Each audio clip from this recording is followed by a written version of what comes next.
ચોરો આપી રહ્યા છે પોલીસને ખુલ્લો પડકાર। ત્યારે કણભા પોલીસ સ્ટેશનની હદમાં આવેલ દેવરાજ ઇન્ડસ્ટ્રીયલ એસ્ટેટમાં વારંવાર ચોરીની ઘટના ઘટતી હોય છે, છતાંય ચોરો પોલીસને જાણે ખુલ્લો પડકાર ફેંકતા હોય તેવું દેખાઈ આવે છે।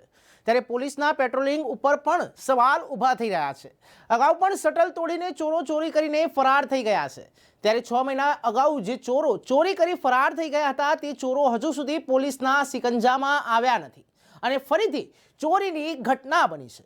ત્યારે હવે એ જોવાનું રહ્યું કે 6 મહિના પહેલા ચોરો ચોરી કરી ફરાર થઈ ગયા હતા તે ચોરો જ હજુ સુધી પોલીસની પકડમાં આવ્યા કેમ નથી। ત્યારે વેપારીના જણાવ્યા મુજબ 10 થી 12 લાખની ચોરીની ઘટના બની હોવાનું સામે આવ્યું છે।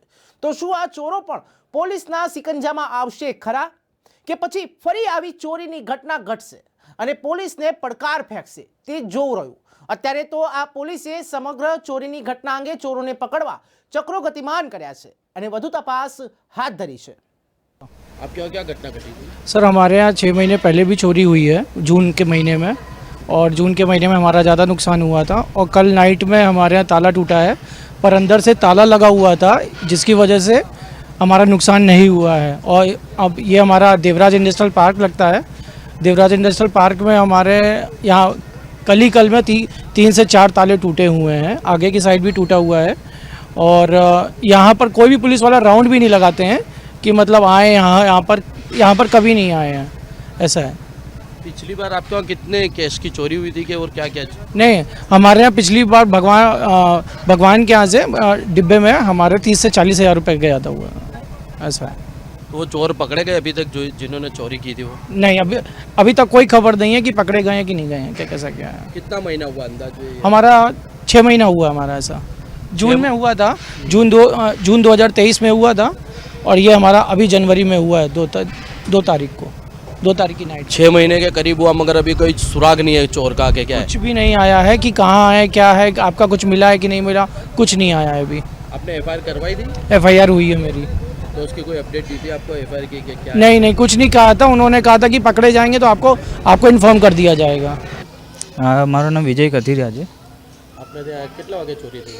લગભગ રાત્રે મારે તો CCTV નથી, પણ મેં આગળ બીજી 2-3 જગ્યાએ ચોરી થઈ ને ત્યાંના CCTV ચેક કર્યા તો અંદાજિત 2 વાગ્યાથી આસપાસમાં ચોરી થયેલી છે। અને એ લોકોને ત્યાં તો તાળા તૂટ્યા છે અને ઓફિસની અંદર થોડું કંઈક મટીરિયલ હતું એ મતલબ ઓફિસની સામગ્રી લઈ ગયા છે અને મારે ઓફિસ અને ગોડાઉન બંને જોડે છે, તો મારા અંદાજથી તો મટીરિયલ પણ ઘણું ગાયબ થયેલું છે। શેનું મટીરિયલ હતું આપણા? મારે અહીંયા સોલારનું કામકાજ છે, તો સોલારનું જે રો મટીરિયલ સોલાર સેલ આવે જે સોલાર પેનલમાં મેઇન કોમ્પોનન્ટ્સ ગણાય છે, એનું મટીરિયલ ચોરી થયેલું છે। અંદાજે કેટલા રૂપિયાની ચોરી થઈ હશે? મારા અંદાજ પ્રમાણે 11 થી 12 લાખ રૂપિયાનું ફિગર છે, જે હમણાં જ રિસન્ટલી 25-26 તારીખે મટીરિયલ આવ્યું હતું એ બધું જ મટીરિયલ નથી અવેલેબલ અત્યારે ગોડાઉનની અંદર। આપણે પોલીસ ફરિયાદી કરી? પોલીસ હમણાં આવીને ગઈ છે, ઇન્વેસ્ટિગેશન કરીને ગયા છે, પણ હું અહીંયા પહોંચ્યો એની પહેલાં પોલીસ અહીંયાથી નીકળી ગયેલી હતી। અને પોલીસ આવી ત્યારે મારા ફોનમાં વાત થઈ, તેમણે એવું કીધું છે કે તમે અહીંયા આવીને અમે તમને ફોન કર્યો, તમે આવી જજો અને અહીંયા તમે લખાવી જજો શું થયું છે, તમે ચેક કરી લો તમારા ગોડાઉનમાં અને શું નુકસાન થયું છે અમને જણાવજો। અત્યારે આગળ હવે ગયા ત્યાં પૂછપરછ કરીએ તો ત્યાં 6 મહિના પહેલાં ચોરી થઈ હતી, તો હજુ ચોર પકડાય નથી, તો તમે આ પોલીસ વિશે શું કહેવા માગો છો?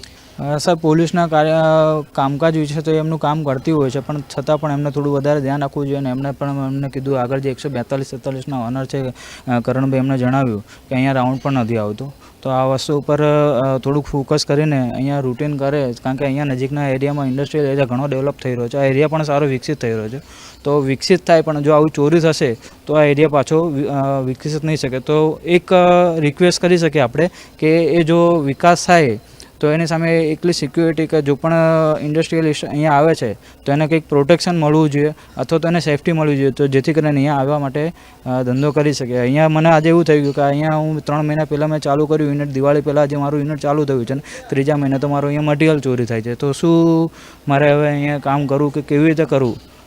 અને બીજી વસ્તુ, હું તો અહીંયા મારા ઉપર 3 રૂમ છે, છોકરાઓનો પણ નાખવાનો વિચાર કરી રહ્યો છું, તો છોકરાઓનો પણ રિસ્ક આવી રીતે ચોરી થતી હોય તો એ માણસો તો બધા હથિયારધારી માણસો આવે છે, તો એ પણ રિસ્ક રહે છે। આગળ વિડીયોમાં બતાવેલું છે કે હથિયારથી એ લોકો લોક તોડે છે કે એવી રીતે, તો અમારે એ પણ વિચારવું પડશે આ બાબતમાં। અત્યારે હાલમાં આ સ્ટેટમાં કેટલા લોકોને ત્યાં તાળા તૂટ્યા? આજની તારીખમાં ચાર વ્યક્તિને ત્યાં તૂટેલા છે તાળા, અને આની પહેલાં પણ તૂટેલા છે તાળાઓ. એ ચારે ચાર વ્યક્તિઓ ફરિયાદ કરી છે. એમાંથી 3 વ્યક્તિઓ આજે રેડી થયા છે ફરિયાદ કરવા માટે, અને એક વ્યક્તિ હતા એ અત્યારે હાલ અવેલેબલ નથી, એ બહાર છે. એમની જોડે વાત થઈ, એમણે કીધું કે તમે તમારી રીતે પ્રોસેસ કરો, હું આવી જઈશ, પણ હું અત્યારે આવી નહીં શકું કારણ કે હું અત્યારે બહાર જ છું.